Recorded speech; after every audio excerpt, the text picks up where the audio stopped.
l'autre information importante, c'est celle que j'évoquais tout à l'heure. Peut-être la possibilité d'avoir Aurélien Tchouaméni, peut-être forfait, certainement pas, mais en tout cas pas apte à être titulaire.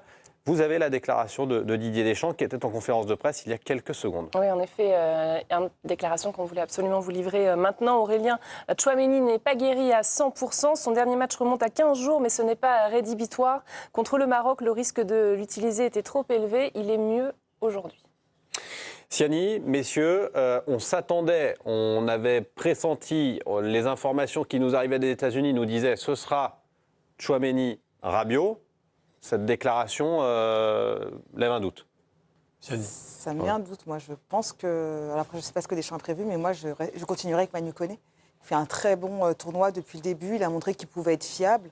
Je pense que si Tchouaméni n'est pas à 100%, et on a parlé de l'Espagne, on sait à quel point le milieu espagnol est fort, il vaut mieux le laisser sur le banc et le faire rentrer si besoin. Honnêtement, Manu Koné a donné toutes les garanties pour moi pour commencer cette demi-finale.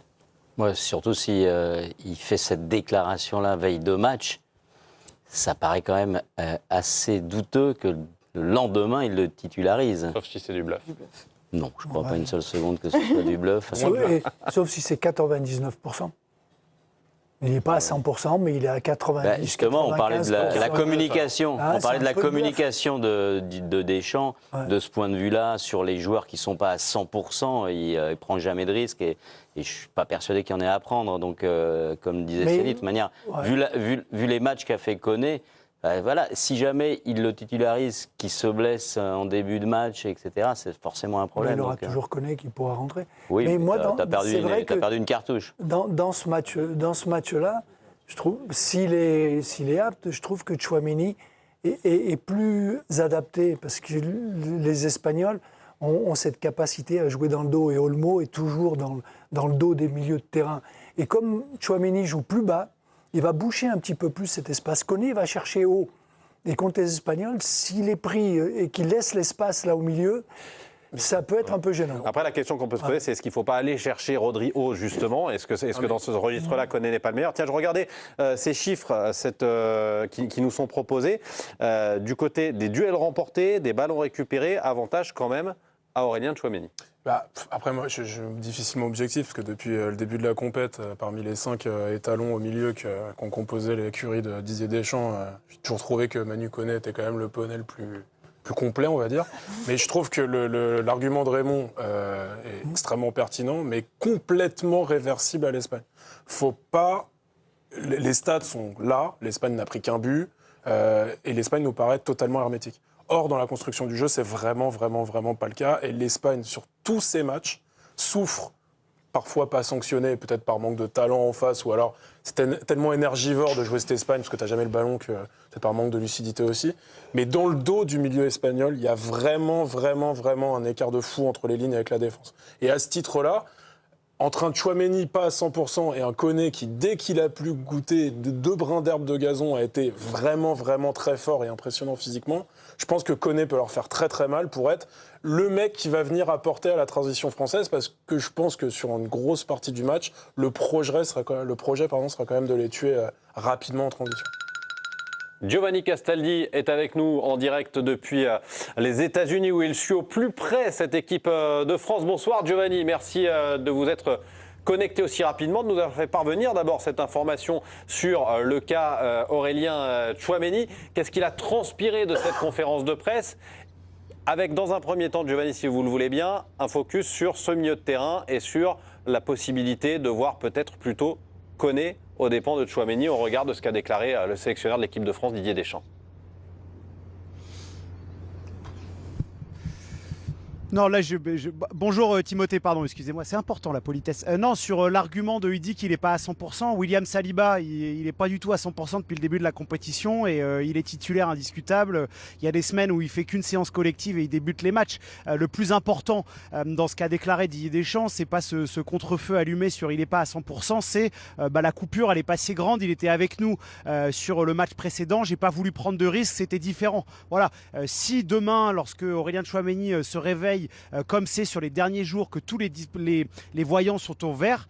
Je le rappelle, même si Manu Koné est très bon, il n'y a pas de problème, Aurélien Tchouaméni est le vice-capitaine de l'équipe de France. Des joueurs qui serrent les dents pour disputer des matchs de Coupe du Monde, ça arrive tous les 4 ans, ça arrive tout le temps. Demandez au Paris Saint-Germain cette saison en Ligue des Champions s'ils étaient tous à 100% tout le temps, ce n'est pas vrai. Donc pour de tels événements, les joueurs peuvent serrer les dents. Et si le staff et Aurélien Tchouaméni s'entendent et qu'il est déclaré apte, à mon sens, pour rester poli, il sera titulaire, il n'y a aucun doute là-dessus.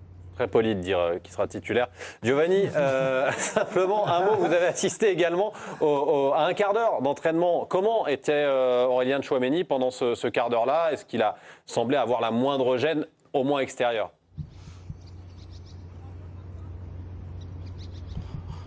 Un quart d'heure, pas plus. Hein. Attention, Timothée, c'est à huis clos après. Il faut pas les craquer, les huis clos. C'est essentiel. Écoutez, il était très bien. Je peux vous confirmer également qu'il a participé à l'intégralité de la séance. Il a pas de gêne apparente, que ça soit visuellement ou c'est confirmé en interne. Il se sent bien. Mais je rappelle juste, parce que parfois ça peut évoluer. C'est très important dans cette compétition où les conditions, notamment au niveau de la pelouse, de la chaleur, peuvent avoir un impact sur le physique des joueurs. Avant, par exemple, la dernière séance face au Paraguay, ça allait très bien pour Aurélien Tchouaméni. Il avait été ménagé en début de compétition et finalement, après la séance, il y avait eu ce souci aux adducteurs et ça avait entraîné son indisponibilité.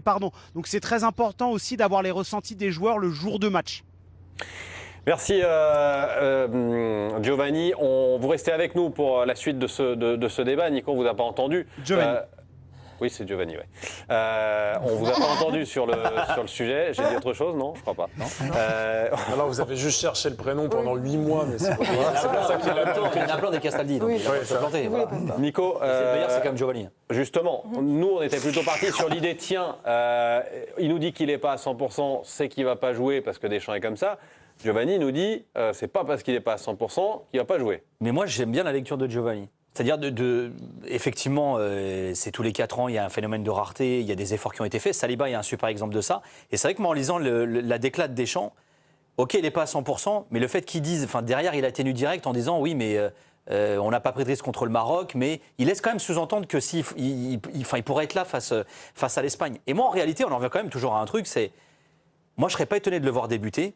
Et qu'en revanche, il n'est pas 90 minutes dans les jambes et qu'il le sorte, je sais pas, au bout d'une heure ou 70 minutes et que Koné rentre. C'est pas le genre de poste. Non, mais c'est pas le genre de poste, mais peut-être que Deschamps se dit. Ah, puis je sais pas, il y a quand même. Moi, je pense qu'il y a aussi une charge émotionnelle, affective, personnelle. Il va jouer contre l'Espagne, il les connaît très bien. La plupart des mecs qui sont en face de lui. Ce sera le cas pour Mbappé également. Je pense que ça peut peser et surtout, il a l'expérience. Il y a aussi, comme le dit Giovanni, le statut de vice-capitaine. Enfin, ça pèse quand même tout ça, quoi. Ça joue quand même énormément. Ouais. Et puis, moi, il y a quand même un truc. Les stats qu'Amine a trouvé sur le comparatif entre Koné et Tchouaméni, déjà, c'est des stats.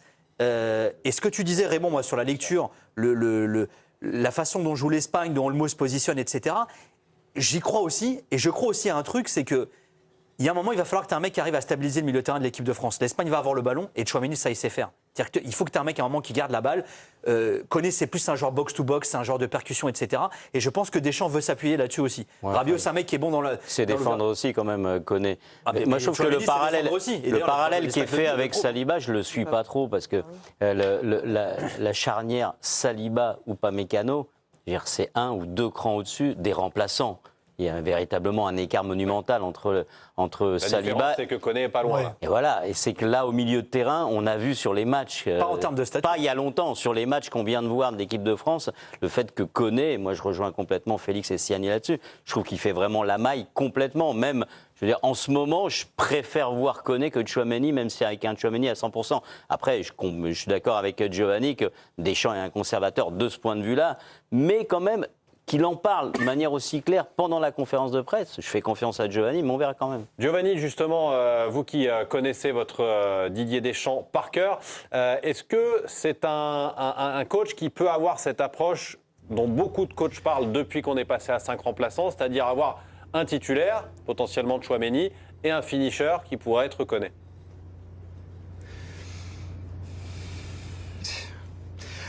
Oui, il y a évidemment ce côté-là, parce que la fin de son intervention, d'ailleurs, c'est depuis le début de la compétition, je vous informe que je compte sur tout le monde. Je pense que dans ce cas précis par rapport à Aurélien Tchouaméni, c'est vraiment du dialogue. Il a une super relation avec Didier Deschamps, et les deux sont des garçons intelligents. S'il y a le moindre doute sur le fait qu'il ne s'estime pas prêt pour X ou Y raison à ne pas débuter, il est évident que le staff adore Manu Koné, qu'il fera très bien le travail. C'est un joueur, et vraiment on a de cesse de le dire, sur la réoxygénation qu'a effectué Didier Deschamps il y a 2 ans, l'immense vainqueur, c'est Manu Koné. Il partait pas dans les favoris, il a conquis tous ses partenaires, il a conquis évidemment le staff, et si j'écoute bien les émissions de la chaîne L'Équipe, et je le fais de manière assidue, il a conquis les plus grands spécialistes, parce que tous maintenant enterrent le vice-capitaine de l'équipe de France. On l'enterre Giovanni, pas. merci beaucoup. Vous avez parlé de politesse. En revanche, on ne mange pas à table, si ça ne vous dérange pas. Parce qu'on a des images qui prouvent que vous êtes en train de nous parler alors que vous êtes à table. Une superbe salade de pâtes. Voilà. Hop là. Voilà. Il est là, se régale. Il se régale. C'est incroyable, d'où ce corps incroyable quand il mange des salades et tout. Il a une capacité d'élimination, il a un métabolisme. Moi, j'ai Aux rarement vu États-Unis, ça. il mange des salades. Je ne savais pas que ça existait là-bas. Non, c'est fou, Giovanni, incroyable. D'où ce physique incroyable. Sur ce milieu de terrain français, si on part du postulat d'Étienne Raymond sur l'idée que Tchouaméni ne soit pas à 100% et donc pas titulaire, est-ce que c'est une épine dans le pied de Deschamps, même s'il connaît pas loin? Il y a aussi d'autres possibilités. Il y a aussi Warren Zaïre-Emery, je veux dire, peut-être pas évidemment à titulariser, mais pour rentrer en cours de match. Pour rentrer en cours de match, oui, il a plusieurs options. Mais les seules options au milieu, c'est Koné ou Tchouaméni. Rabiot. C'est un roulement à 3. Voilà, ça... même s'il y en a un des deux qui se blesse, on sait que c'est Koné ou Tchouaméni qui va rentrer. Pour Zaïre-Emery, c'est vraiment, si tout va bien en fin de match, si ça se passe bien, pour lui faire plaisir, mais pas dans l'idée de construire une défense dans un match. Mais en cours de match, il peut mettre les 3 aussi. Hein.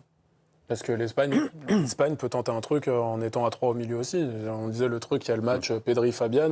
Peut-être qu'il y aura les deux avec Rodri, parce que l'Espagne a décidé de vraiment d'avoir le ballon, d'avoir le contrôle sur le milieu de terrain. Et là, on peut faire tous les discours qu'on veut en disant c'est terminé, Deschamps est devenu un entraîneur champagne, il va jouer à Saint. Non, à un moment dans le match, il peut se décider d'être à 3 au milieu aussi. Passe décisive qu'on le croit. de Félix, puisque c'est sur ce point que je voulais voir Giovanni une dernière fois. Si milieu à 3, il devait y avoir, et si Didier Deschamps l'anticipait avant le début de la rencontre, il pourrait préférer Désiré Doué, qui est capable de s'intégrer dans un milieu à 3. Du coup, Giovanni, plutôt Barcola ou plutôt Doué?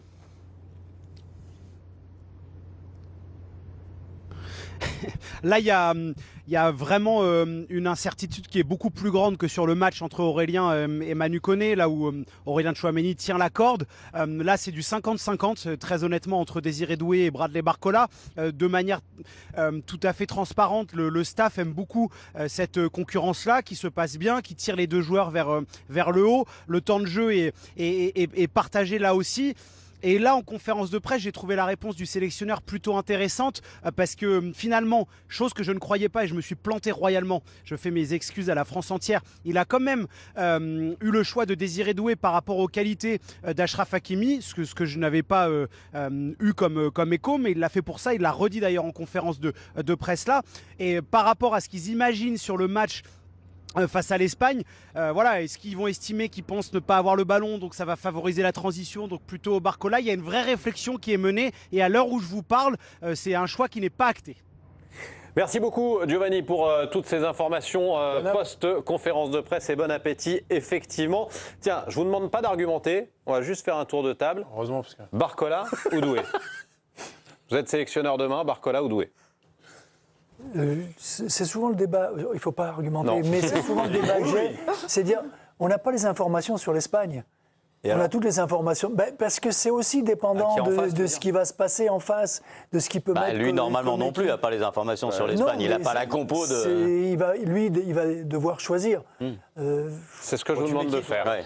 Dans le choix, dans ces matchs-là, Moi, j'aime bien Barcola parce qu'il va leur amener de la profondeur, il va amener de la vitesse et ils n'aiment pas ça. Ils n'aiment pas la profondeur et ils aiment bien pouvoir presser. Et si on trouve quelqu'un dans la profondeur, ça peut les gêner beaucoup plus. Donc, je mettrais moi un plus à Barcola. La prochaine fois, je vous demanderai d'argumenter.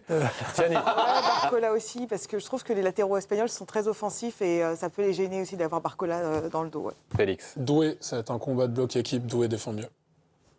Nico. Moi, j'arrive pas à choisir. Ça t'arrange pas comme réponse. Hein. Mais moi, C'est quoi, t'as qu'à faire comme Deschamps, tu lances la pièce? Non, mais justement, moi, je fais confiance à Deschamps. Donc, mais moi, j'aime bien les deux en réalité. Mais je pencherais peut-être un petit peu plus pour Doué. Mais franchement, je trouve que les deux feraient la maille en réalité. Étienne.